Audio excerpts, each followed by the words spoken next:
How's it going, guys? This week in Destiny, we have the Glassway as our Grandmaster dropping the D.F.A Handcannon for the last time. After this season, it's going away. You'll not be able to get it via Nightfall drops. I believe it's going into the focusing. I can't remember everything that's going into focusing, but either way, this is the last time you'll be able to get it as an actual drop from the Grandmaster. So, with that, I've put together a guide like with all my other Grandmasters, so a word from our sponsors, and we'll get right to it. Now, like all of my previous Grandmaster videos this season, we're going to go over the loadouts first in case you already know how to run this Grandmaster and you just want advice on weapons and what to use. So for me, I ran Voidwalker Warlock with the Vortex Nova Bomb with Controverse Hold. I made this build a few weeks ago, and it's probably one of my favorites for my Warlock. As for weapons, I ran Arbalest for anti-barrier because Arbalest is still extremely good, and it paired well with my Heavy, which was Taipan. We'll go over that in a minute. So I just had to run one type of Finder, one type of Scavenger, and it worked great. Then I also ran the Adept Auto Rifle because there are a handful of Solar Shields in this strike, and it has Overload rounds on it, and mine has Incandescent, so it was nice to spread that Scorch around for just a little extra damage. And finally, like I said earlier, I ran the Taipan Heavy Linear Fusion Rifle because, again, it is a Void weapon, it is a Void Burn Strike, and I could double down on my ammo finders and scavengers and not have to worry about running out of ammo as much. As for mods, I ran Elemental Ordnance. This is a grenade build. My grenades are going to make me my Elemental Wells, Bountiful Wells to make 2, Font of Wisdom to get my super back faster, Seeking Wells so I don't have to run out of cover and die, and then Well of Tenacity for a little extra damage reduction on top of my maximum resistance value. That's what I ran. It worked very well,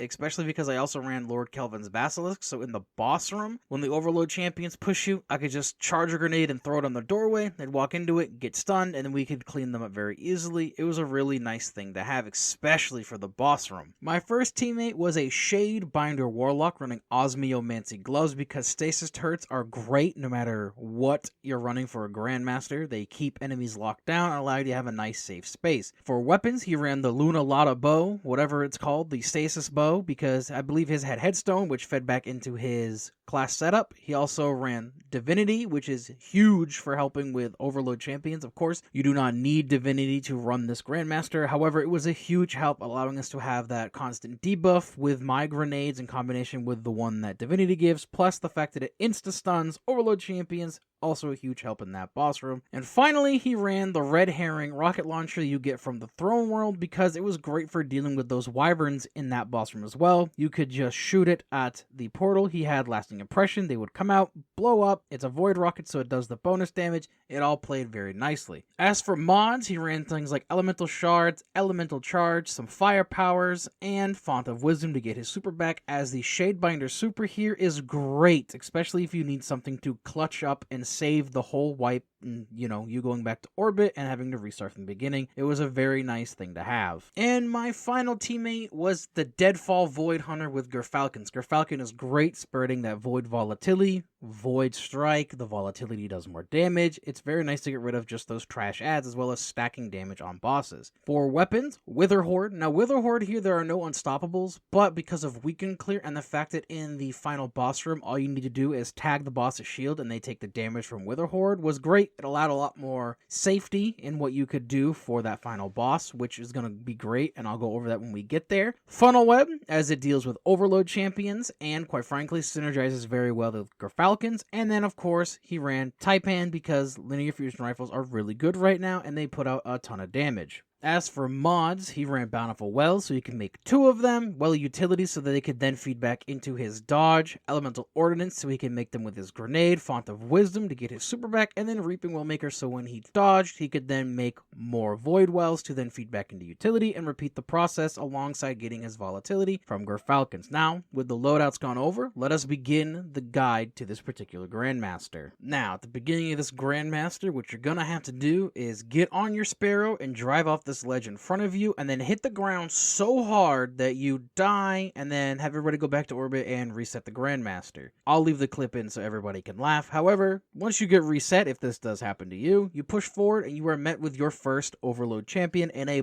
bunch of just vandals and shanks and your classic fallen trash mobs. Take care of them in the champion, move forward. You're going to get to a ledge where you're then met with another overload champion. Take care of him and a barrier champion that's going to spawn down, and take care of the other just random fallen ads you have. And then you're going to push into the first mini boss room. Now this mini boss can be a hassle as he throws down a bunch of stasis shards, but be mindful of him and the overload that spawns on the right hand cliff. Try to take care of that overload as fast as you can. Deal with the boss. A barrier champion is going to come down. Deal with him. Finish the boss. Deal with the other ads. Walk through the door, and then you are then met with another mini boss who also spawns with another overload champion and a ton of sniper shanks. The sniper shanks are probably the biggest pain here, alongside the dust field grenade that the boss throws, as it can freeze you, get free kills off of you. So be mindful of that. There's a few good hiding spots here, so just find one and try to stay away from your teammates so you don't get doubled down. But do the overload champion, deal with the boss. Another barrier champion is going to spawn. Deal with that as well and push forward just like the last room. Then you're going to keep going past the little radiolarian waterfall into the big open room where you have to then traverse across to the other side. While traversing across the other side, there's going to be a bunch of ads to deal with, as well as an overload champion. Take care of the overload champion and jump across to deal with another overload champion. Defeat him, move forward up into the big room where you have to drain the fluid. Now there are a few things you can do. If you do decide to run other things like an Ursa Furiosa Titan, you can usually just stand right on this plate and be pretty much unaffected for a good portion of it. However, we did not have that, so we had to use the strategy of sit on the plate, defeat the ad, step back off the plate, and repeat the process over and over again. Now while this goes on, there are going to be snipers that spawn on the left and right hand upper platform on that little walkway. Take care of them. Also, this is where the solar shielded heavy shanks are. This is why I brought the solar auto rifle. Yes, I could have just used Arbalist, but I had the solar auto rifle. I didn't need to use Arbalist here, but you can. You can absolutely use Arbalist. I chose not to. Once you've drained the lake, you can move forward. There's going to be an overload champion right in front of you. Have you and your teammates focus him down while moving forward and dealing with tracer shanks, other fallen. The snipers on the top ridges will still spawn, as well as a barrier champion that will spawn about halfway through this room. Now, once you get rid of that barrier champion and you have picked off the remaining fallen, the door to the boss room will open and you can walk through and be met with another overload champion. But before we talk about that, in this room there are two little sub rooms. There's one to the left and one to the right. The one on the left is where you're going to go. That is where you're going to sit. That is your home base for the entirety of this boss fight. Now, deal with the overload champion once you get that established.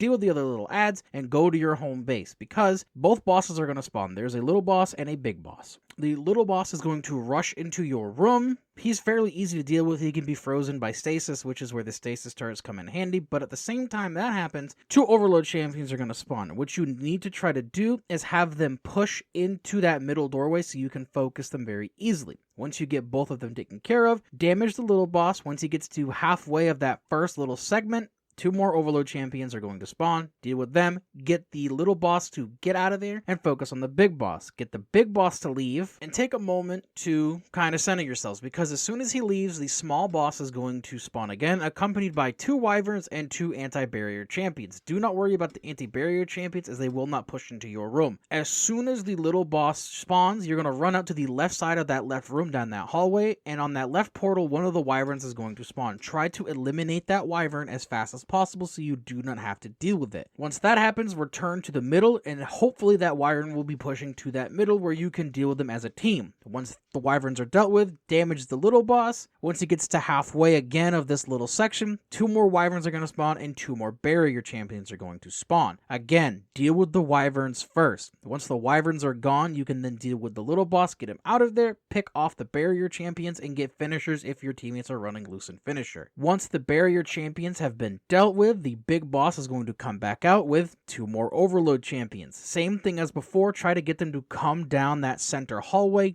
deal with them. Then you're going to deal with the big boss, damaging him again. Wither Horde here is great, sticking his shield damages him with weaken clear. It's a very good combo. Once he also gets to halfway of that health segment we're working on, two more overload champions are going to spawn. Have them push back up that center hallway. If they don't, obviously call them out and deal with them as a team, but deal with them. Get the boss to leave again, and we are into the final stretch of this particular strike. which can be particularly easy if you and your teammates have a very nice rhythm going for yourselves. Now, what happens here is both bosses are going to spawn along with wyverns and anti-barrier champions. Thank God there are no more overload champions. But same thing as before, try to get the first wyvern out of the left portal, deal with him, have that first one or the other one run up through the center, deal with them, and then as soon as that small boss is in that room, melt him with everything you have. Heavy, super, grenades, whatever. And as soon as he goes away, 2 more wyverns and 2 more barrier champions are going to join the fight. The wyverns are going to push you, so deal with them accordingly, and then you can pick off the 4 barrier champions while the big boss is just kind of roaming around. You can have someone keep aggro on the left side, and he'll never bother you. Once those champions have been defeated, you can then just tick down the big boss, and then this Grandmaster has been completed, and you can watch all that glorious loot fall on the right-hand side of your screen. Now, like I said at the beginning of this video, this is the last week you will be able to get an Adept D.F.A because I do believe it is coming to the crafting rotation at the beginning of Lightfall or whenever they do their Vanguard reworks, however that works. So you'll be able to get D.F.A stills, you just won't be able to get the Adept version. But with that being said, I hope everybody can get their D.F.As, and I hope everybody has a good week.